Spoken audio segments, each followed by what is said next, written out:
All right, let's go. The second mistake we want to talk about that people make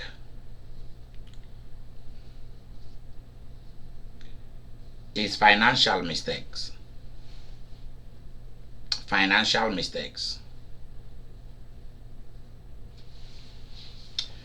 Financial mistakes starts from job mistakes, professional training mistakes, academic mistakes. And what do I mean by that?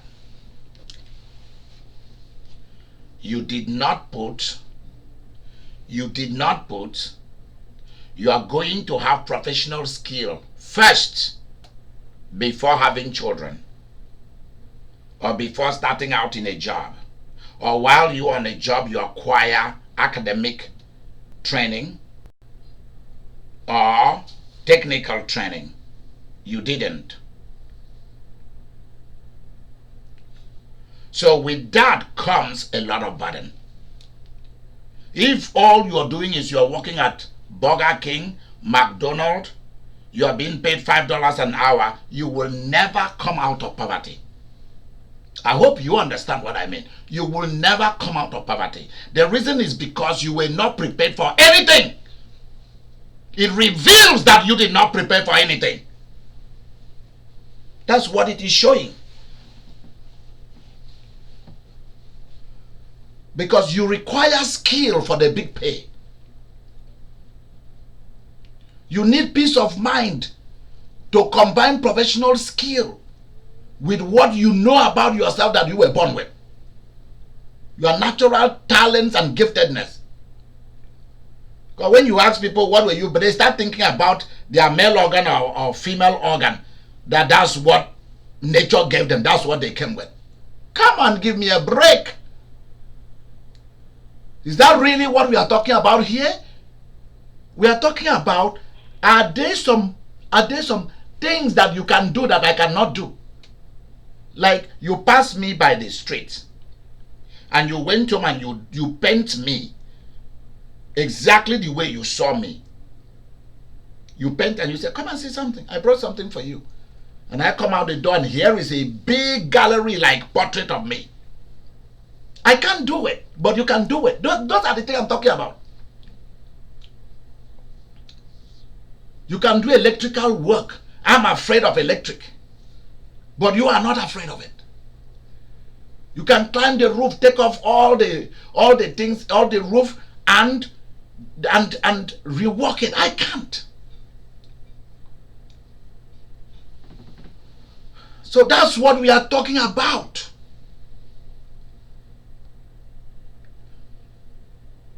What talent do you have that you can have training about? You can have even more training to advance it, to polish it, to make it more profitable. And people don't do it. These are common mistakes people make. And then they will tell you God will provide. I have a question. Do God really provide? Remember, this is a show. Today is your day. They tell you God will provide. Is that true? I'm drinking some ginseng with the root inside it. You can see the root right in there. See the root right there. Don't know whether I should bring it, whether you can see it. There's a root inside it. It's growing. The ginseng is growing inside the ginseng drink. So you finish drinking this, you chew it.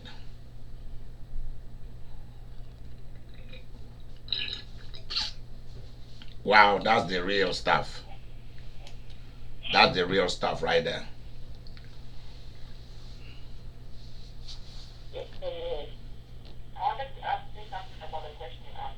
Yeah, but we cannot really hear you, and Anne. It's very faint. Unless you speak louder and you speak right into the phone, then we will hear you 100%. So speak, let's hear you. Okay.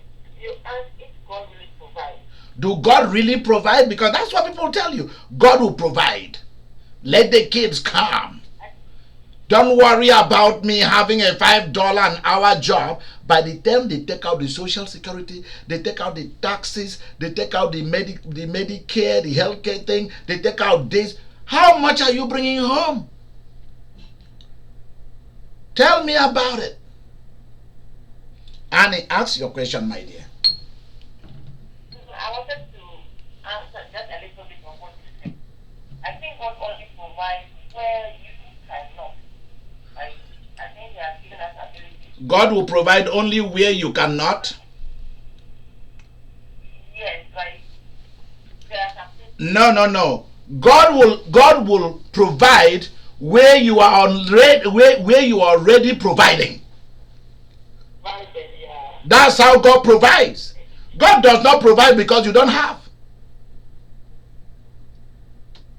So I mean, like, help themselves. Well, that is not in the Bible. Remember that it's not in the Bible, but it is true. Yeah. Heaven will always help those who are already on a professional career, who already have professional skill, who already have something that they are doing to earn a living. Then God comes there to give the abundance.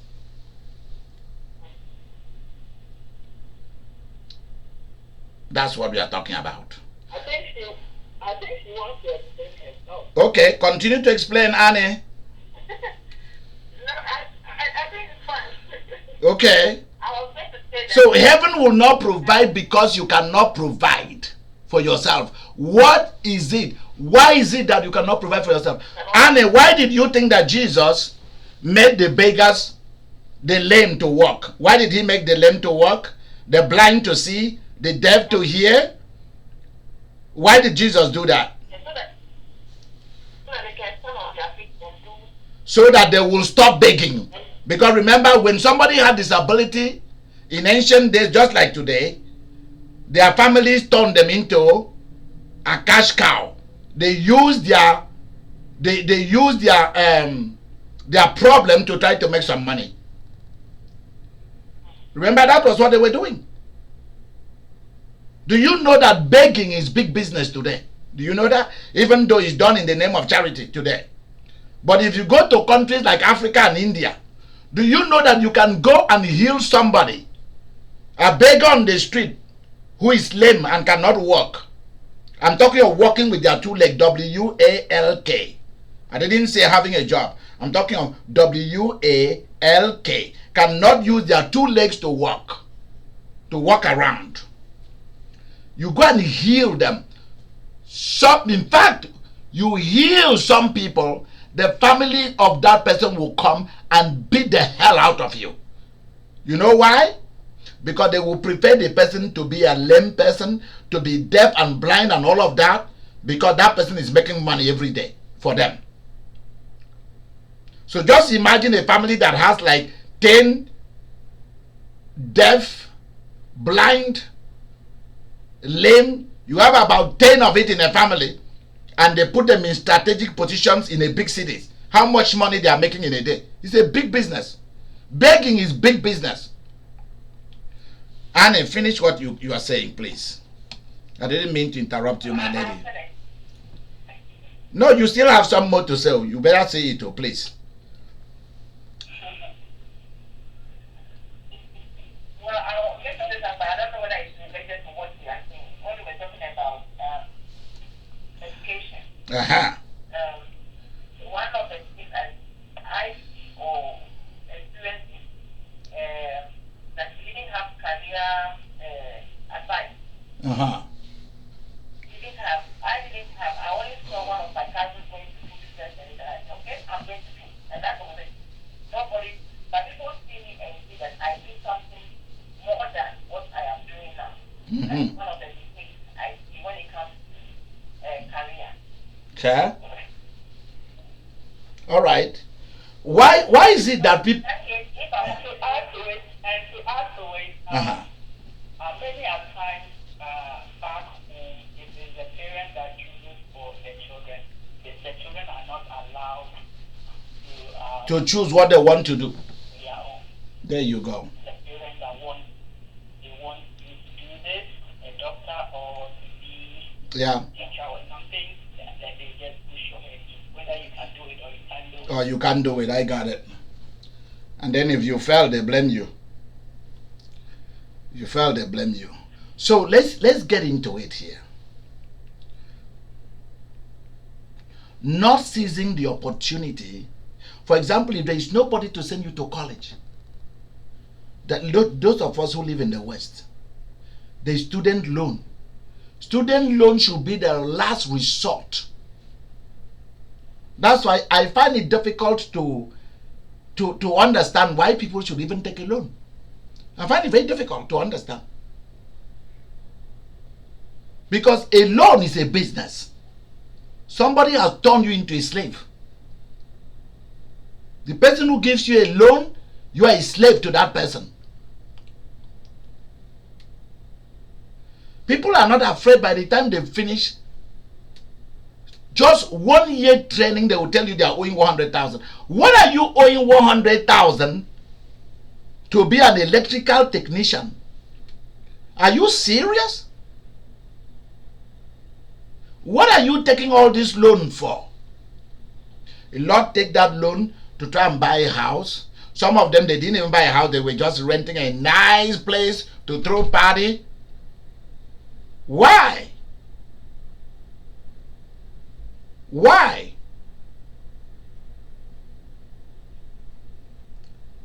Why do you need to borrow $100,000, $200,000 to go to college? Why do you need to do all of that? You don't need somebody to train you.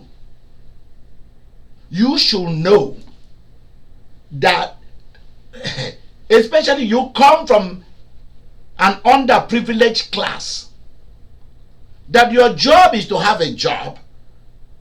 While you are doing a job, then you are going to school part-time until you finish it. Unless you find a scholarship, you should spend time to find scholarship that should cover everything, tuition, everything. Even if it means you should ride the bus and go to school and go to work, you do it. You have to do something that you can feel like you accomplished something. But people are so lazy.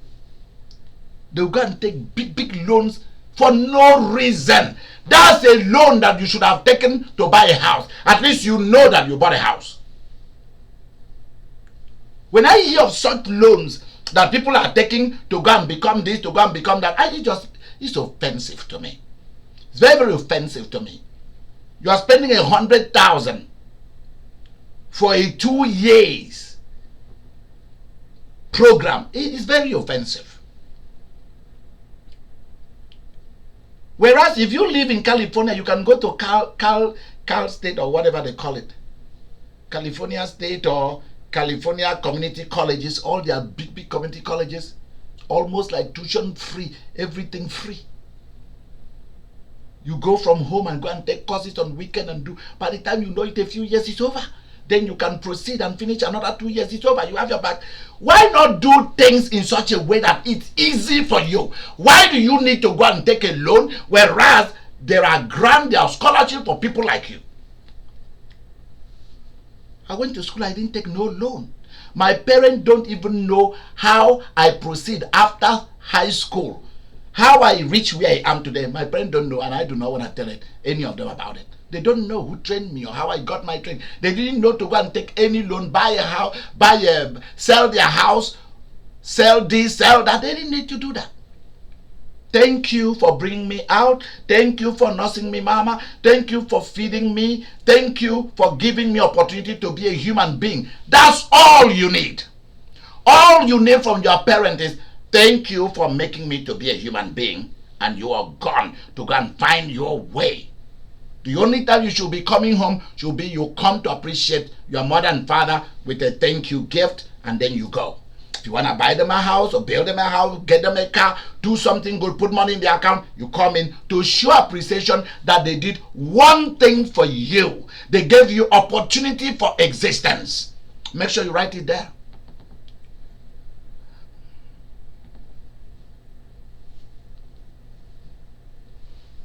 The only thing your parent owe you is to bring you to physical existence, to make you a human being. That's their job. The rest is yours.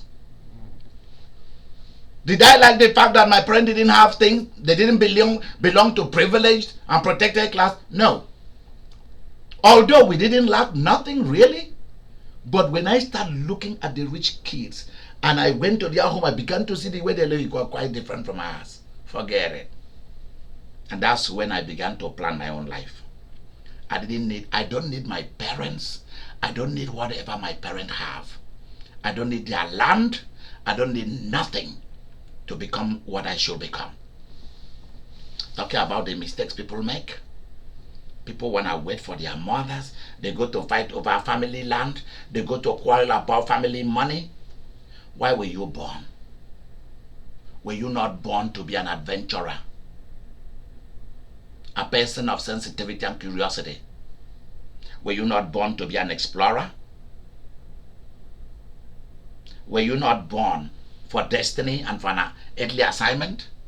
So what is your problem?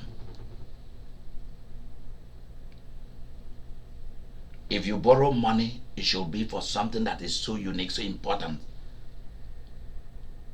I ask people who were born in America, and Europe, and Canada, how do the Chinese people, Indian students, African students come to America and go to school for free? They do some of them, they do their baccalaureate for free. Some of them, they do their masters for free. If they go to the right colleges, the right universities that has all these big endowments. They have families who will adopt them while they're in their own country and bring them here to train. But people who were born here can't have such, because you don't spend time to find where those things are. You only hear about, oh, come and get a student loan. Oh, come and get money. Some people get money just to eat food. Are you serious? You mean that I cannot have a job to buy my own food, wear my own clothes, buy my own car? Are you serious? You need to take a loan to do those things. It shows absolute devastating failure on your own part. When I live in California, I have so much respect for people in California, at least those of them that I saw. A lot of the kids I saw, they already had jobs. Best Buy, Walgreens, CVS, they already have jobs. In Trader Joe, they have jobs in different Whole Food store. They have jobs, little jobs. It's from that job they buy their own car. It's from their job they are paying to go to colleges. They pay their own rent. They don't live with their parents.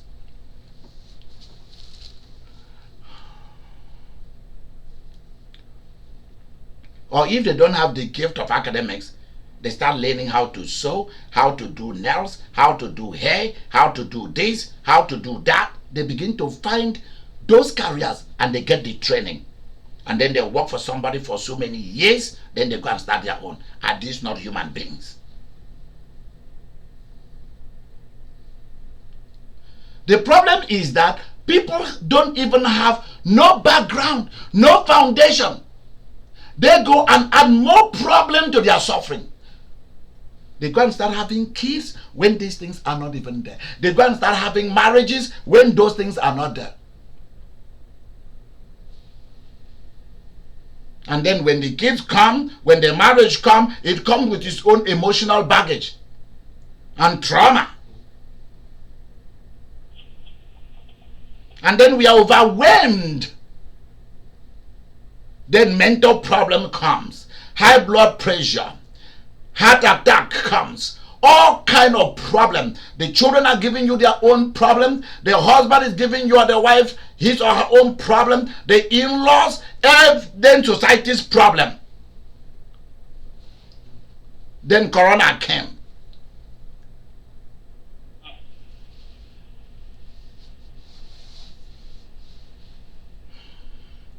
Why is it difficult for people? The question tonight is, why is it difficult for people to plan their life and stick to it? I need some answers.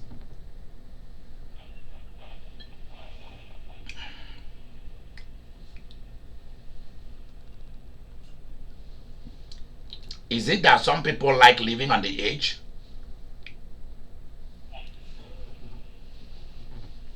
Is that what it is? For me, I think I've learned a lot right now, and I can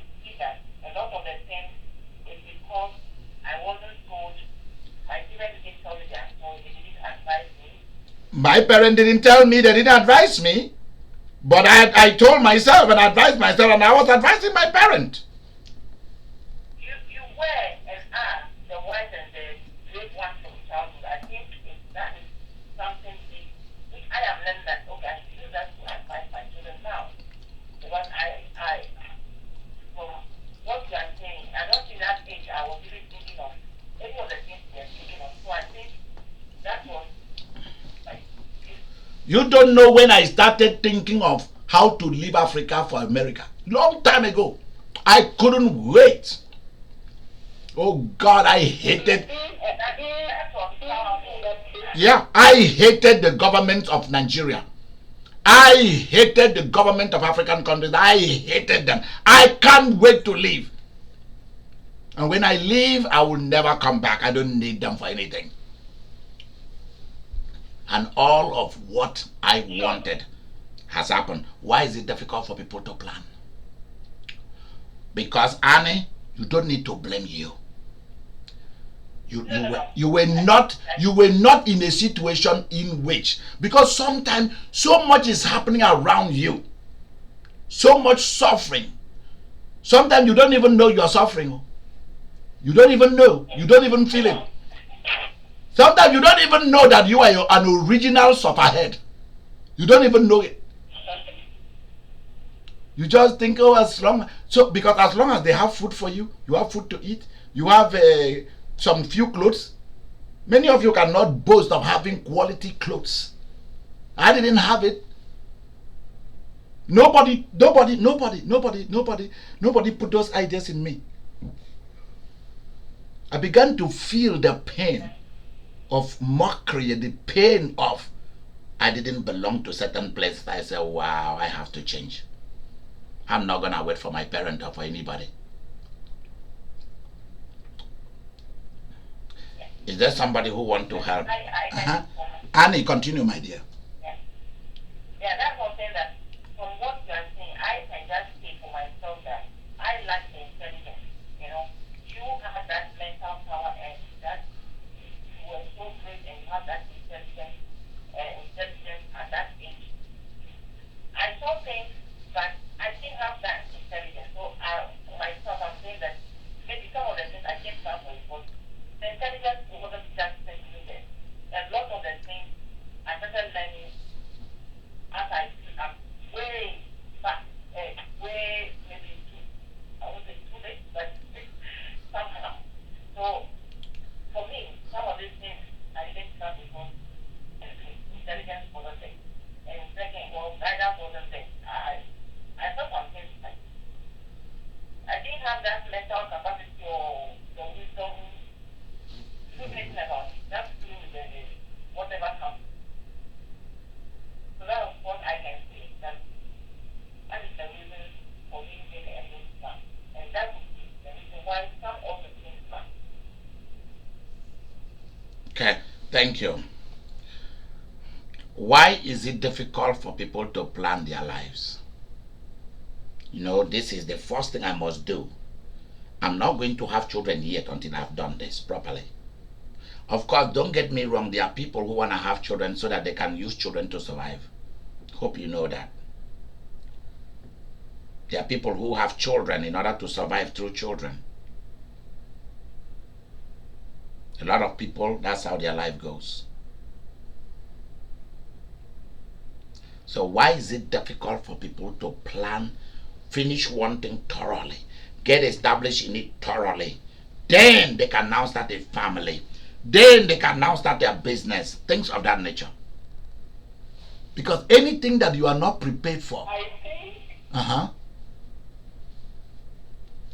think we take life as is, like your environment, the people ahead of you, parents. Mary, speak louder, please.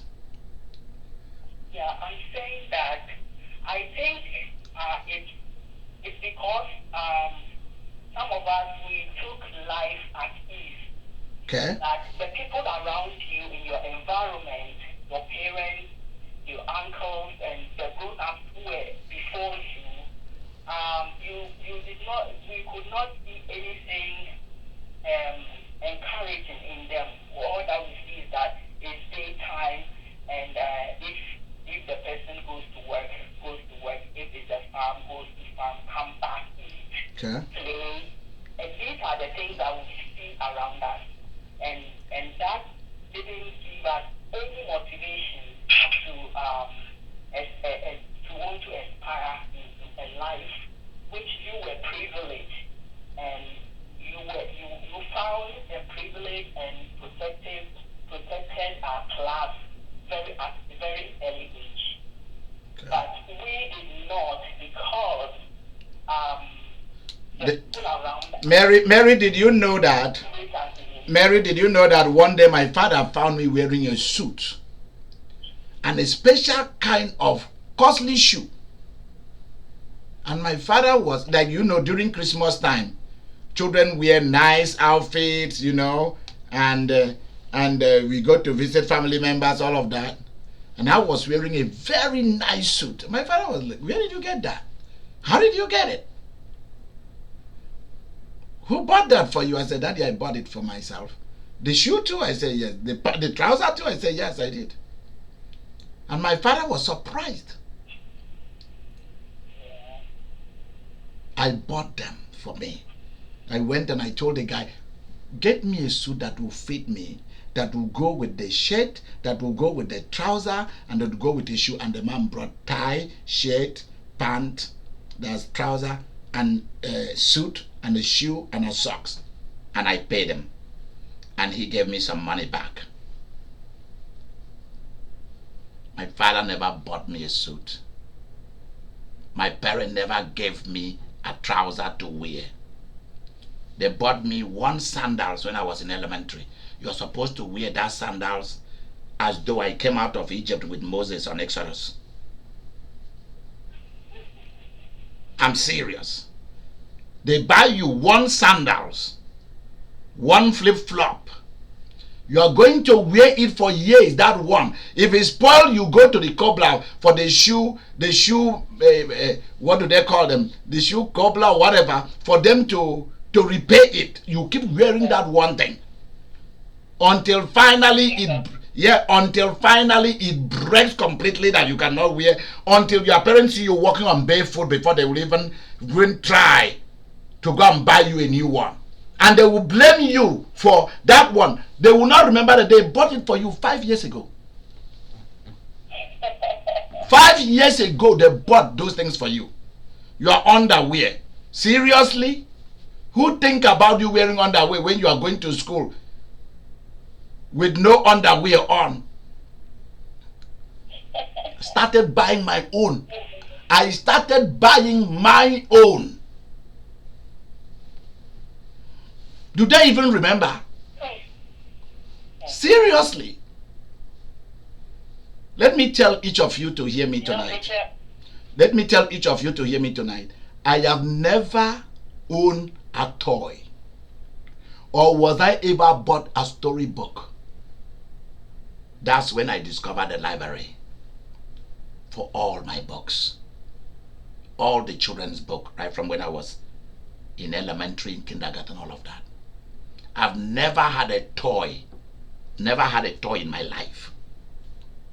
Never. Think about that. Bishop. Yes. Are you hearing me? Everybody is hearing you. I'm quietly sitting here and I'm listening. And I don't know, I take the language from Russia or something like that, because growing up, girls were treated differently from boys. There's things as a girl that you could not do.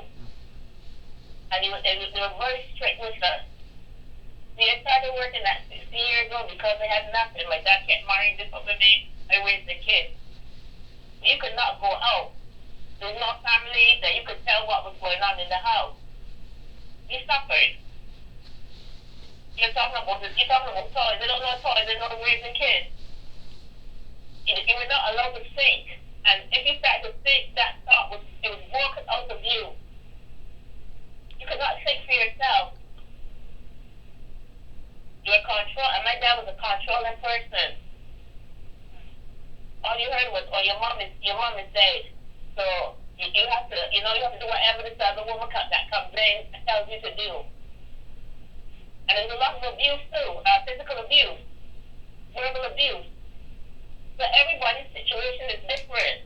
But we were not. The things today, in retrospect, as you get older, because at one point I almost went to join a convent just to get away from stuff. My dad is dead, doesn't even know that I tried to kill myself. Because we became too much in the house. So it's a difference. Why will you wanna kill? Why will you wanna kill yourself? If you get up in the morning, good morning is a problem. Good evening is a problem. My brother was put out of the house at 13 years old. I was only kept in the house because I'm a girl. I could not eat. Even for exams, my stepmother would not allow me to. I couldn't even study. There are things that, if I tell you, I could not tell anybody what was going on. Some of the neighbors knew what was going on. They would encourage me to get their hand over me. But as a girl, you cannot. And any Caribbean person of our age group would tell you it's a different environment. Mm-hmm. They just break you. You can't think for yourself. And talking about there's 18 and 70 people leaving the house and all that. No. It's a different lifestyle. As you look back, you try to think, oh, what could I have done? I was working from 16 years old. Paid for school and everything. No clothes. It was a fight. Were you guys many? Hungry. Were the children many? Sorry? Were the children many? How many of you? How many of you? How many kids? Just give me a number. How many kids were in the family? Wait a minute. I cannot give you a number because there are a lot of different kids from different women. But my dad, it was my brother and I.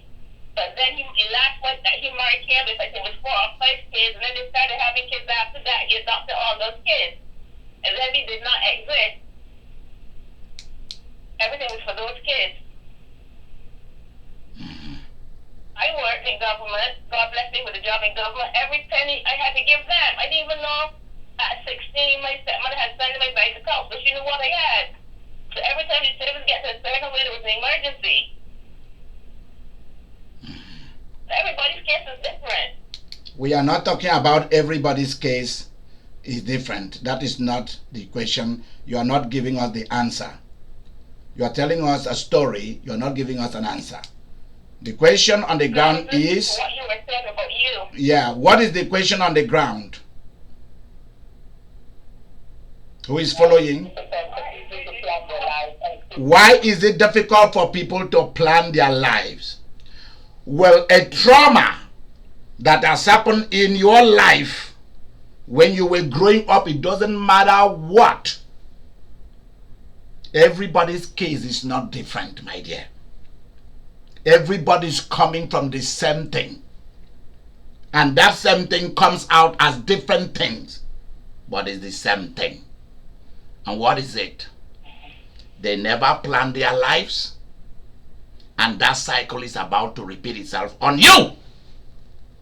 Is everybody hearing what I'm saying tonight? Yeah. Our parents never planned their lives. And their lack of planning is going to affect you. That's what I'm trying to say. If you do not, you look at where you are. You look at how things are. You pick your own bag and head out of town. And said, I'm going to look for my own life. Annie, thank you. Thank you very much. We've heard you. So this is how this thing goes. Annie of Norway started this by saying that nobody told you. Nobody showed you how things are done.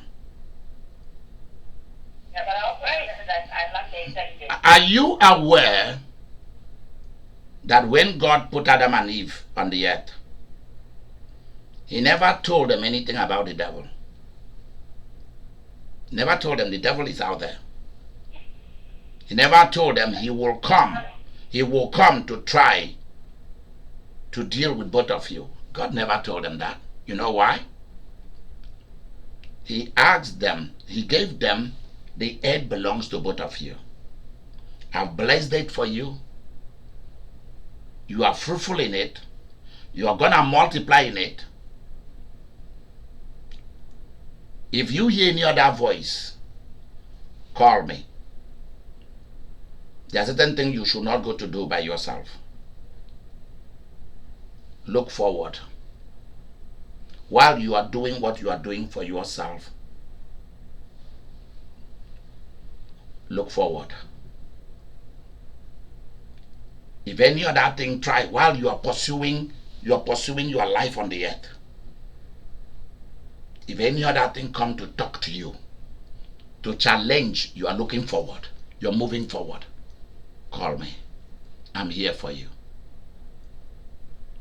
God used to come every day to come and talk to them. If they need God, God was there in a second. The presence showed up. Angels were always there. They had everything.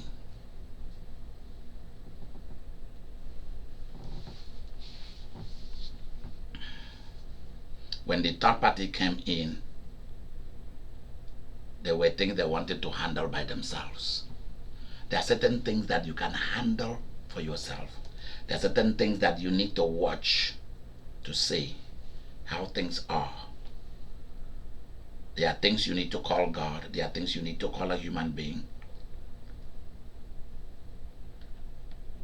We felt the mistake a lot of us make is, even when we realize that what happened to our parent will possibly run on us, we allow ourselves to be captured by what captured our parents. And the mistakes of our parents runs on us. That's why I tell men, boys who challenge their fathers. I never challenge my father for anything bad. Only two things. Don't ever flog us, or don't ever beat our mom. That's your wife, that's her mother. That's number one. Number two, you have enough kids, no more. That's what I told them. And they listened to me, because the way I put it was so good. It was not a challenge. It was, Daddy, why don't you think that we've had enough? And I took my mom for a walk, took my father out for a tea, and we discussed all this. You don't challenge your parent, but you find a way to leave town. If I was to continue to live with my mom after my parent died, after my father died, it would have been a different scenario. When my father died, I knew I had an opportunity to step out on my own. Because almost every good thing that would have happened to me, to be the savior of the family and of myself first, was to happen during my high school. My father blocked it all. He didn't want me to go anywhere. So I waited for an opportunity. And when the opportunity showed up, immediately he left. I took my thing and I left town. I didn't stay to say because he made me the head of the family that I should stay and fight everybody. Start selling land, start selling this, start doing that. No, I left. I said, I'm going to find the universe has been calling me since I was a child. Now I'm going to respond. And boom, I did. And God saw it, and God came. The mistake some men do is they challenge their father. Some boys, some girls. Even some boys will challenge their mother and father. Some girls will challenge their mother or their father. Some boys will just challenge their father alone. Some their mother. I will never be like you. What happened to you, I will never happen to me. I will never be poor like you. I will never do this. I will never go and watch those kids. You are having babies all over the town. They will challenge their father. I don't like you. Watch out, boy, because you may be worse than your father. Am I telling you guys the truth? You may be worse than your father. Because why your father is doing, why he did that or your mother did that is because there was no planning. No planning. And you can become a soldier, a doctor, dentist, whatever. If you don't have the gift of planning, you end up like your parent. Even in the city, if you like run to any country of the world, what was after them will be after you. That's where we are on advantage.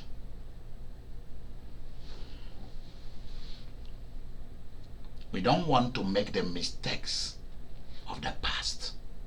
Just like we are in America, we don't want to make the mistakes that the Americans who came first made with the natives, or they made with the African American. We don't want to make that mistake again.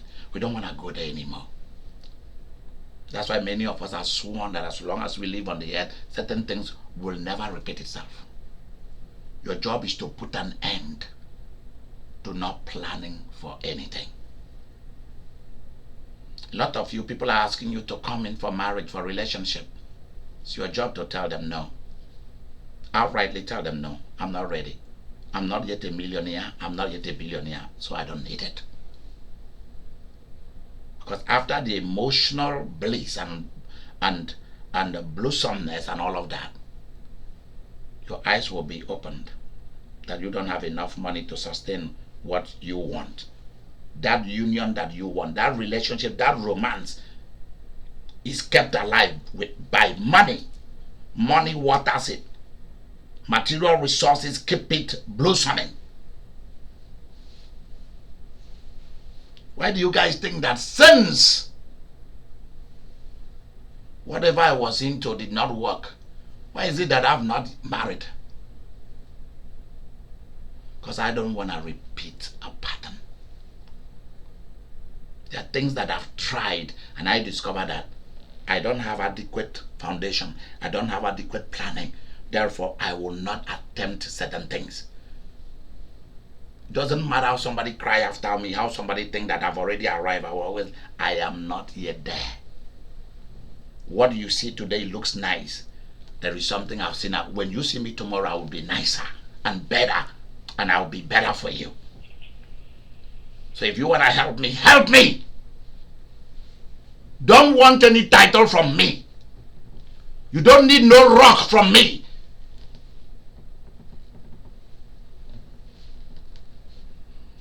And that is how you should behave.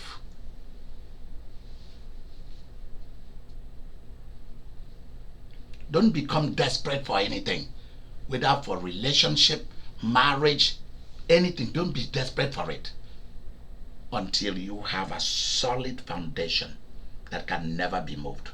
Money, material resources, and you've conquered your emotion.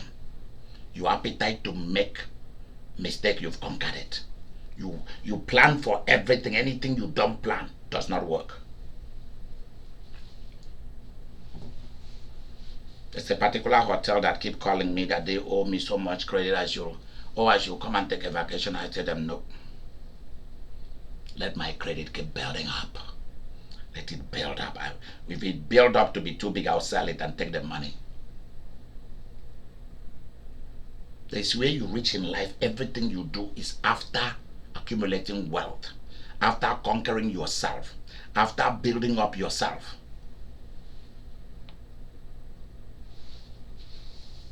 If God blesses you and give you somebody who loves you, who is willing to help build you and you are willing to help build them, and both of you have built yourself, then the marriage become a bonanza, an additional blessing.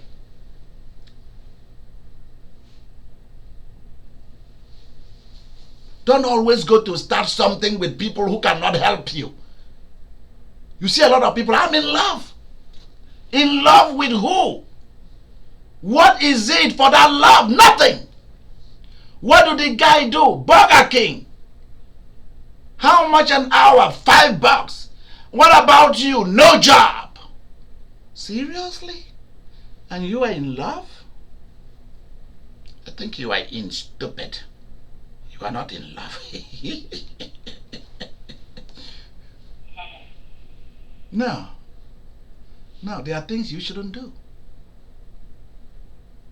Put money and material resources first. Your professional things that are going to give you profit, things that are going to give you a future should come first. And then eradicate all childhood trauma. Let them go. Overcome them. Don't let your story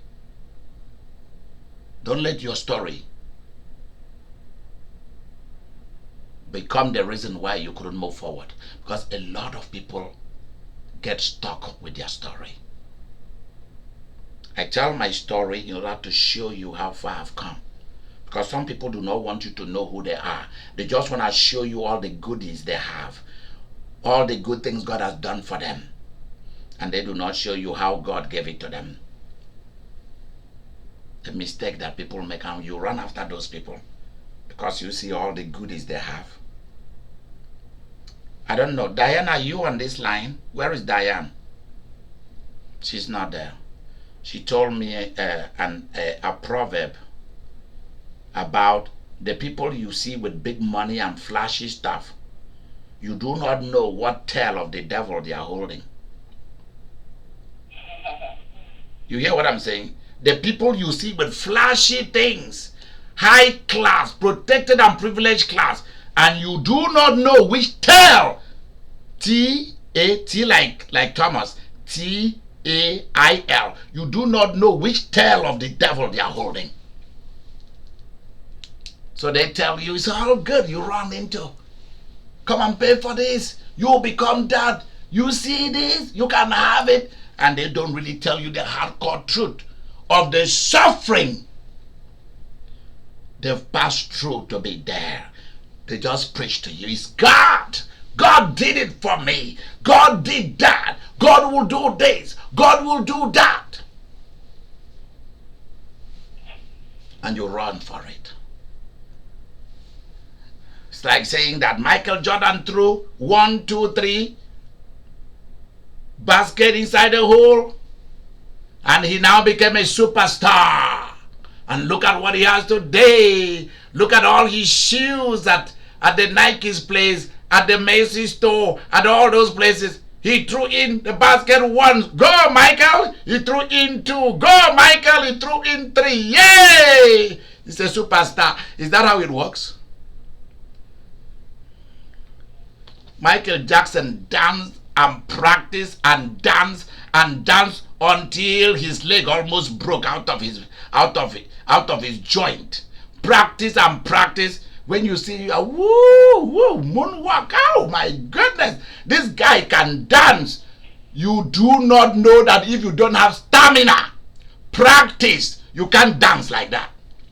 Some people think dancing is just starting up and you start to shake your body. Whoop, whoop, whoop, whoop, whoop, whoop. Even idika Imeri can train cows to dance. I can train any animal, including elephant, to dance, and they will dance for me. They will move their body. But you really want to do a dance? It's a whole lot of training, choreography, the exercises you have to go through. Hi-ya-ya-ya. Muhammad Ali simply, he can box. You think it's because you can box hard or you can box good that makes you a champion? Are you serious? In the cold winter, snow is falling everywhere. That guy's manager is telling him, put on your clothes, dude. Let's go jogging. The snow is, you see snow piled up on both sides of the street. He's running. And they are urging him on, you can't stop, you have to run. Baby, you have to run. Every day, morning and evening, you must run. Then you must be in the gym exercising every day. Go and look at the musician. You think they just wake up and they just go and get in the crowd and start singing, yay, and they beat the drum. It's a lot of practice. A lot. Even if they've sang that song 1,000 times, if they are going to perform today, this evening, what are they doing in the morning? They are practicing. Every move they are going to make, you think that they just come out and they start singing and they start dancing. Everything is planned. Everything is prepared for. Everything is practiced. The day it hit me, my life changed. Was when I took my two daughters. I heard that Angelique Kidjo from Benin Republic, she's one of the greatest singers in the world and one of the greatest dancers. Angelique Kidjo, short, bald-headed woman, very nice, great voice, good manners, tough, savvy businesswoman. She's from Europe. She's from Africa. She's from Europe. And now she's also a New Yorker. She's going to perform in the evening. Do you know that from 8 o'clock in the morning, they started practicing right in the open till like about 12 or 1. They were practicing every song they were going to sing that evening, how they would dance. I was there watching with my kids, and it was sinking in what they do. How real professional musician, how they sing, how they practice. The same song, they've been singing it every day. They have to practice it. Shante, is that not true? Is that not what they do?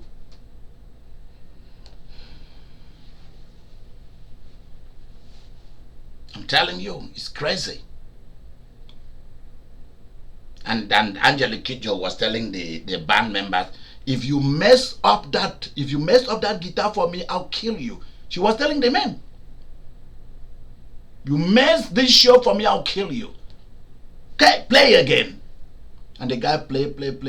Okay, you now got it. Play it again. The guy keep playing until he got it. Then the rest of the band now joined. I said, wow. It's a lot of work. It's a lot of work to become somebody. It's a lot of work. Do not make the mistake of thinking that one day you will suddenly arrive. Please write that down. It's a powerful key. Samantha. Vivian, are you with me? Wonderful girl. Yes, I am. Okay. I'm here. Please write that down. Do not make the mistake that one day you suddenly arrive at where you are going. Period. Do not make the mistake that one day you suddenly arrive at where you are going. Period.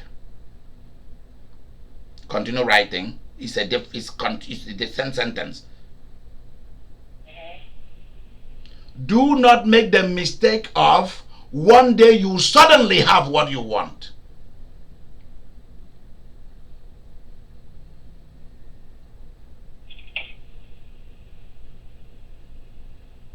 Period. Continue writing.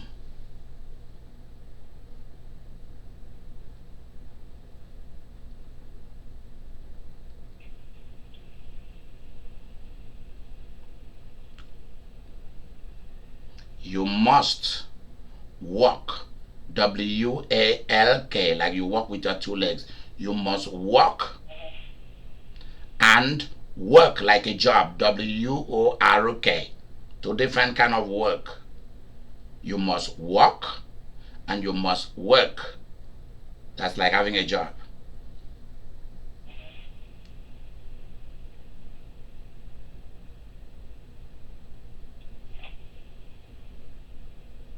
You must examine, then comma, examine,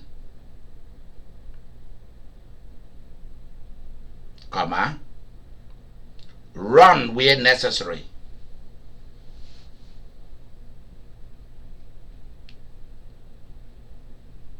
comma, become a team,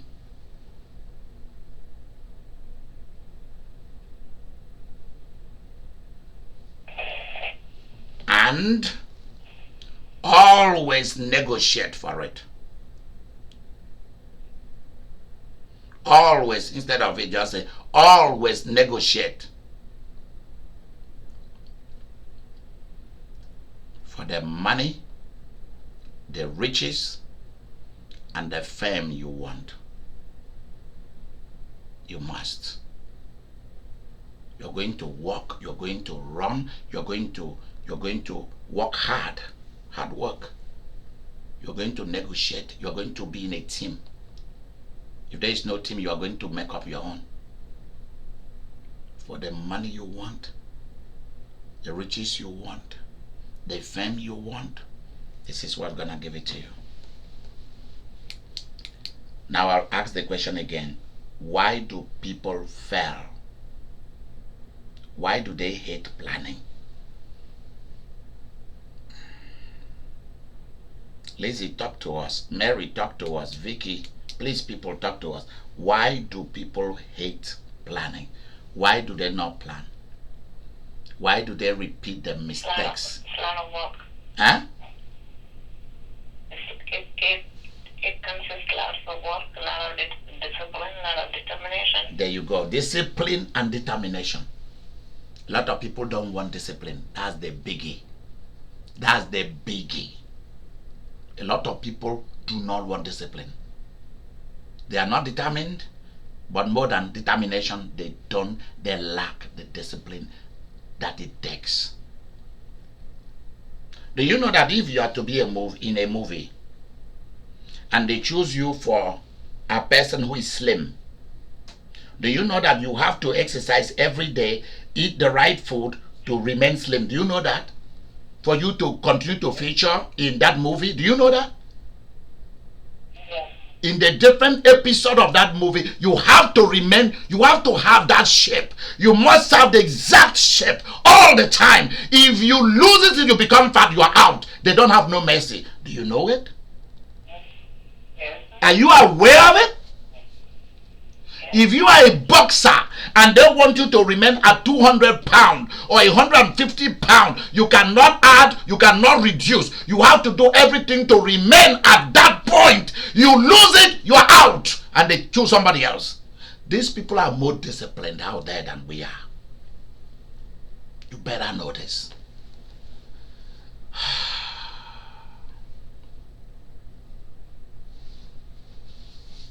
I saw an actress who was crying and talking about how she couldn't jog anymore and they wanted to throw her out from Hollywood movies. So she has now, instead of running, they have to force her to be in a dancing class. Every morning at 6, she's at the gym dancing. For 2-3 hours, she has to dance in order to remain the same shape. Even though she had a hip replacement. So she can no longer run, they gave her a different kind of exercise. And you must. They are not going to tolerate that because nobody wants to see anything than what they are used to. Tell me about it. Would you like to go to your doctor and discover that he's less in knowledge of medicine than what you knew him?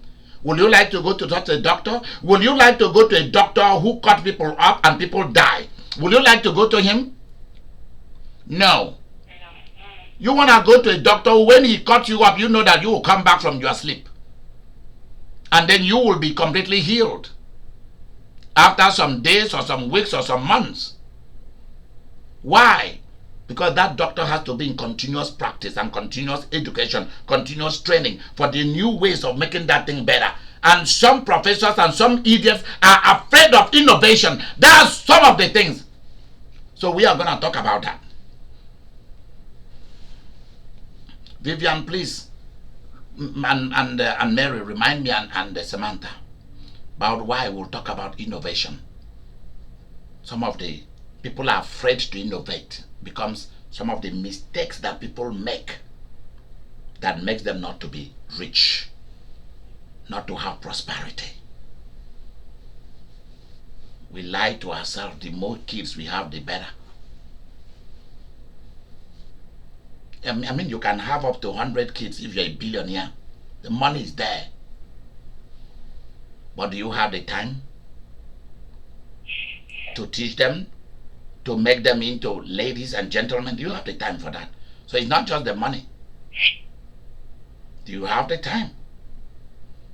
So that's why you even see people who come from privileged class, but their parents have no time for them and they turn out to be rubbish, just as worse as people from the slums. Lizzie, is that not true? Yeah.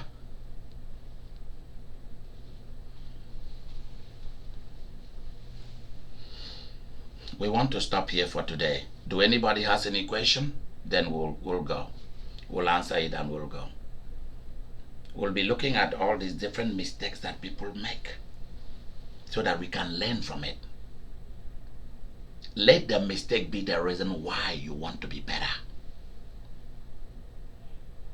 Why you do not want to end up like your parent. Not that you are talking bad about them, but the point here is that you want to be better than them.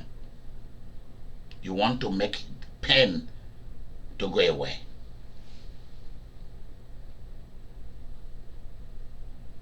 These are some of the ways to stop pain and to start enjoyment. What you suffer in life from birth till now should be enough to fire you into a life without pain and suffering. Because you are going to go through fire and pain. And at the other end, is enjoyment waiting for you. When I say at the other end, I'm not talking about you dying and going to heaven. I'm talking about after the pain, after the torture of trying to become somebody, you finally become one. And then you don't make the mistake. Because there is another mistake. I hope you write down innovation. Another thing is the mistake of traveling with the wrong people in your life journey. That's another mistake we are going to discuss. Why you should not take the wrong person or wrong people in your own destiny. They are not part of your destiny. They are not part of your assignment. That is where marriage comes in, and friendship and all of that. Because once you have the wrong person in your journey is sabotaged. It's under siege. It will be destroyed. Good night. I'll see you on Sunday. Thank you very much. Good night. Thank you. Vicky, you suddenly appeared. Where have you been, girl? Yeah, I was saying as I told you. Yeah. Where have you been? Hi, everybody. I've been here. Really? So the second mistake I got here. Okay. I don't have time for that. Well, you made the mistake of not being at the first mistake. Seriously. Victoria, you're marked absent for today. Yes, you've been marked absent. You owe Lizzie 50 cows, and Lizzie will give me 25. Lizzie will keep the male cows, the bulls, and I will have the female cows so that I get all the milk and use the milk to do so many things. But then Lizzie is still an advantage, because if we need babies, we have to bring all the cows to Lizzie's cows. So I don't know why Lizzie has so much power over everything. I don't like this. No matter how I try to run away, she still has power over it. Gosh, I don't like it at all. Wow. Oh. Well, at least we like strawberry milk. Yes, I do. Oh. I do. The white cow will make the white milk. The brown cow will make the chocolate milk. Chocolate milk. Yeah. Interesting, isn't it? Lizzie and her cows. Oh, Lizzie. Oh, I love Lizzie because of cows. I love it. Yeah. Hello. Oh, what's this? I don't know. I have no idea. Things just grow like that. Everybody knows. Yes, everybody knows, do. yeah. Everybody knows. Maybe because I used to say holy cow. Yes, holy cows. Yeah. Like And the cow just attach itself to Lizzie. They never want to leave. You know. We beg them, leave her alone. They say, no, she is in charge of us. I say, all right, I have no problem. Oh my gosh. All right. Okay, bye-bye, everyone. We got off the air. Bye-bye.